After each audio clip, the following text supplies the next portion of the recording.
Welcome to part 3 of my series on Gabriel Music Notation. I am your host and the inventor of Gabriel Music Notation, William Tapley. Later on, I will tell you how you can purchase my book, All Keys Are Easy, which describes my invention in much greater detail. Gabriel Music Notation is a system of writing music, which I invented 50 years ago, and which is far superior to our traditional music notation. And on today's program, I want to look at Beethoven's Chromatic Prelude, Opus 39, number 2. This composition is a fascinating tour de force, because in this short piece, which is only 77 measures long, Beethoven changes the key 24 times and uses 123 accidentals in addition to those 24 key signatures. As such, it is a great way to demonstrate the advantages of Gabriel Music Notation over our current system. Gabriel does not need to use any key signatures or accidentals. Instead, it uses one 12-tone chromatic scale to express any and all examples of traditional Western music.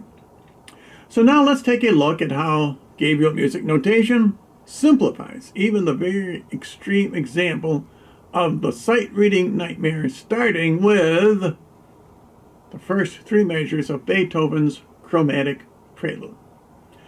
The first thing we notice that's different is the number 0 at the beginning of the first measure. Gabriel Notation uses numbers instead of a multitude of sharp and flat signs to indicate key signatures. And the 0 tells us there are 0 sharps and flats. Thus we see that Beethoven begins his chromatic prelude in the key of C major. As I said, Gabriel Notation does not need any key signatures, numbered or otherwise, and they are only used for music theory, not for sight reading.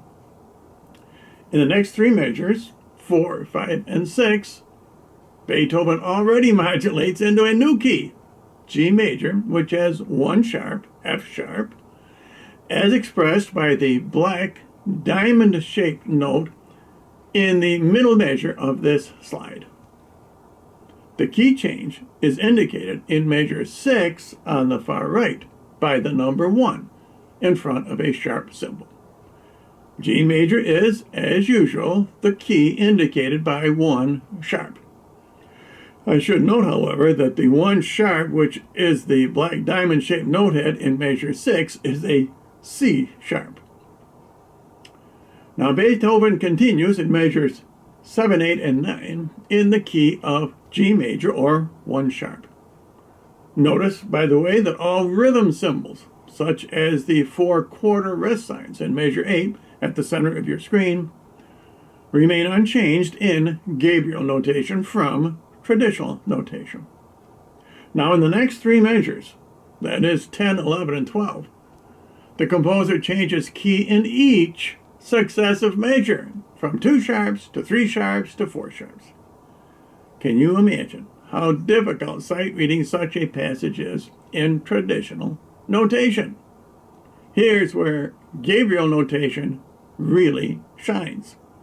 Since black keys, like white keys in traditional notation, have their own unique staff locations in Gabriel Notation, number 1, and since black keys are represented by black notes and white keys by white notes, number 2, reading Gabriel Music Notation is just as easy as reading a keyboard. Again, the key signatures are shown in Gabriel just for music theory and not for sight reading the music. Measures 13, 14, and 15 are in the key of E major, or 4 sharps. Notice there are 18 black notes and 18 white notes in these 3 measures. This is what most music in the future will look like, because keys with 3 or 4 or 5 black notes are both easier to read and easier to play in Gabriel Notation.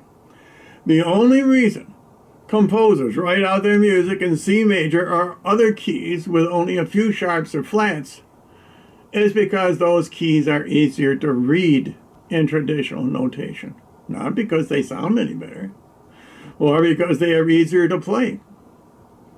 Looking at these three measures, 16 through 18, it will be worthwhile to mention that ledger lines in Gabriel notation serve the same purpose as ledger lines in traditional notation. In fact, many of the conventions of traditional notation are retained in my new system, mainly because it is hard enough to convince the music business of adopting any new notation, no matter how much better it is. Believe me, I know what I'm talking about. Changing signs or symbols that don't need to be changed will only impede the progress. As composers and performers begin to work with keys of 4, 5, 6, or even 7 sharps and flats, double sharps and flats will show up also more often. Here in measures 19, 20, and 21, we see what a double sharp that falls on a white key looks like. Each of those three measures has a white keyboard key that also serves as a double sharp, as is distinguished by 2 black dots embedded on the note head. Now a double flat is set apart by 1 dot. Double sharps or flats that fall on black keys use white dots.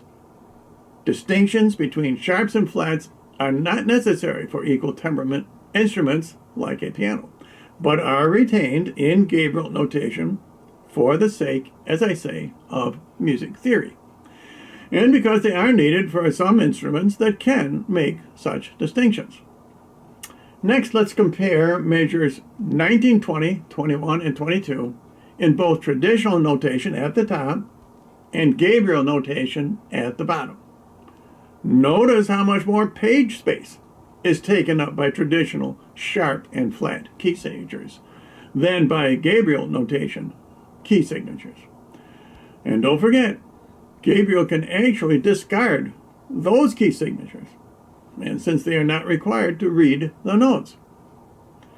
In this next slide, all the key signatures have been removed from both the Gabriel and the traditional notations for measures 19 through 22.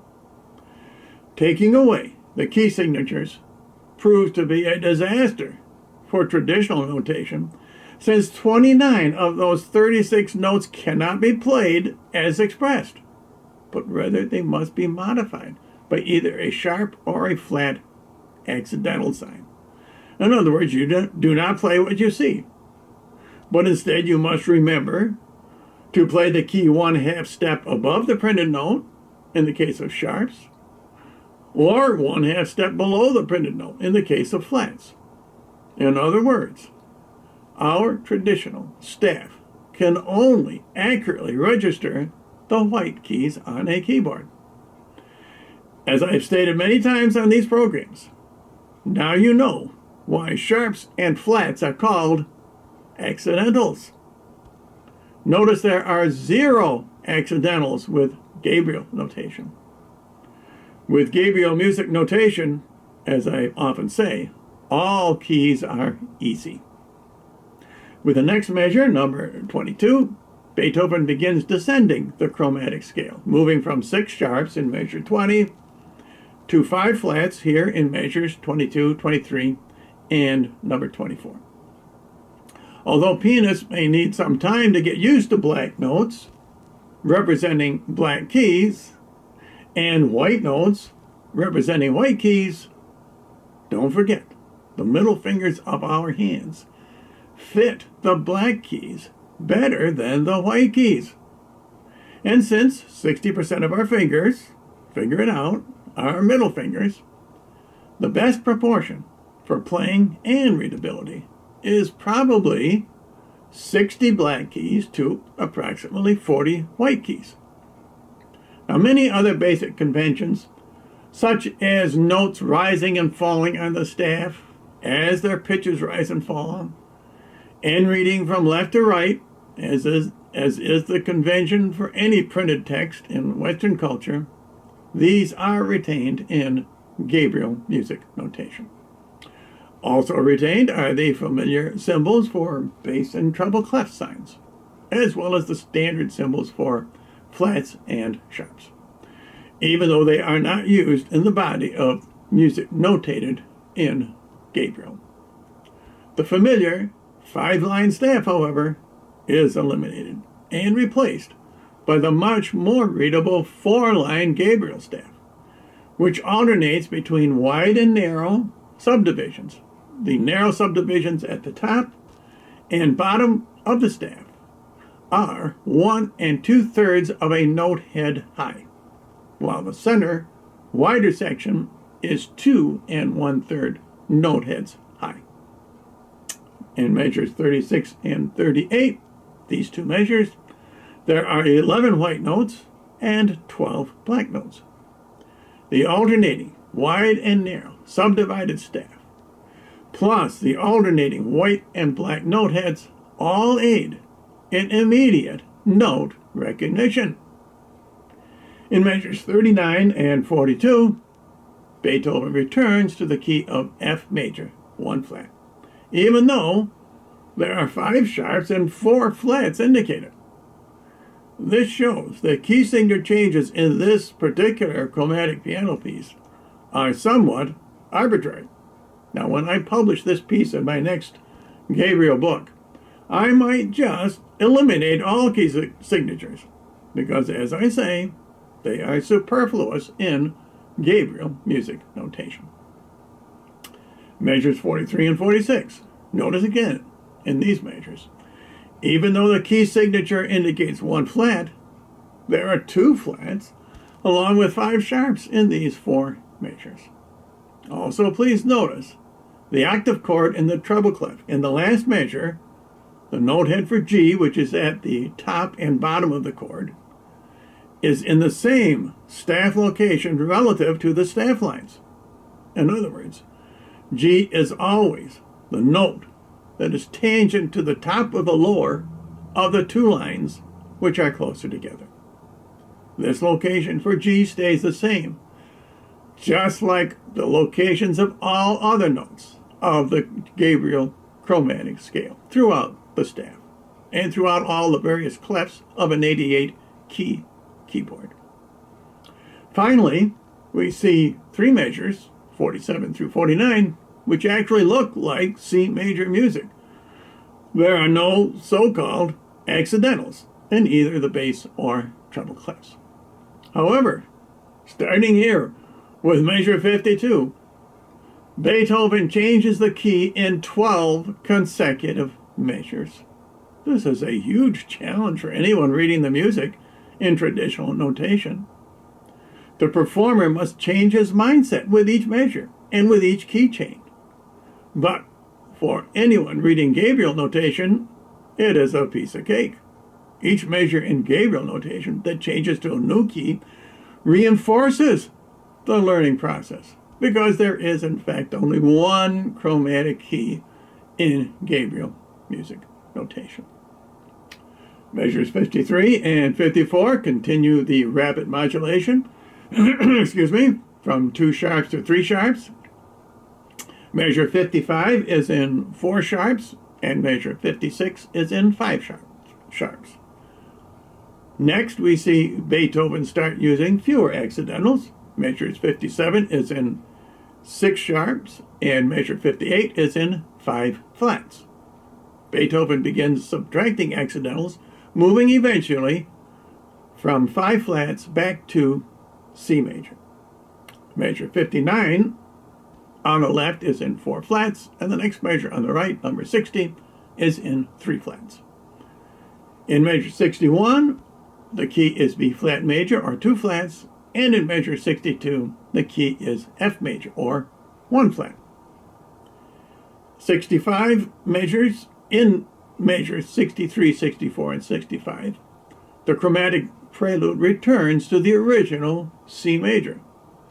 But the composer includes 3 flats in those 2 measures. So is it really C major? In the next four measures, 66 through 69, the stated key is still C major. But there are also 9 flats and 5 sharps. Maybe Beethoven is pointing towards an atonal climax for this chromatic prelude. Again, the notes in measures 70 through 74, even though in the stated key of C major, includes 4 flats and 1 sharp. Even in measures 74 and 75, there are 2 sharps and 1 flat. Actually, it isn't until the very last measure, number 77, that C major finally reasserts itself with strong C major chords in both the bass and treble clefs. Notice how these 2 octave chords of C, E, G, and C in both the bass and treble clefs look identical, just like they look identical on a keyboard. Just one more proof that Gabriel Music Notation is far superior to traditional music notation. Now, in conclusion, if you would like to purchase my book, which explains Gabriel Notation, and which is called All Keys Are Easy, Volume 2, go to my website, thirdeaglemedia.com, and look for the PayPal tab, or click on the $21 slot. Or you can send a money order to me, William Tapley, Post Office Box 291, Osage, Iowa, 50461. Now, if you live in Canada, the cost is $36 because of the increased postal rates. And all of these prices include shipping and handling. And I hope to see you all on my next program, which again will be all about Gabriel Music Notation and its tremendous advantages over our current traditional music notation system, which, by the way, was invented by the Benedictine monk Guido d'Arezzo over 1,000 years ago. Can you think of any other 1,000-year-old system still in use today? I doubt it. Traditional music notation is sorely in need of renovation via my Gabriel Music Notation.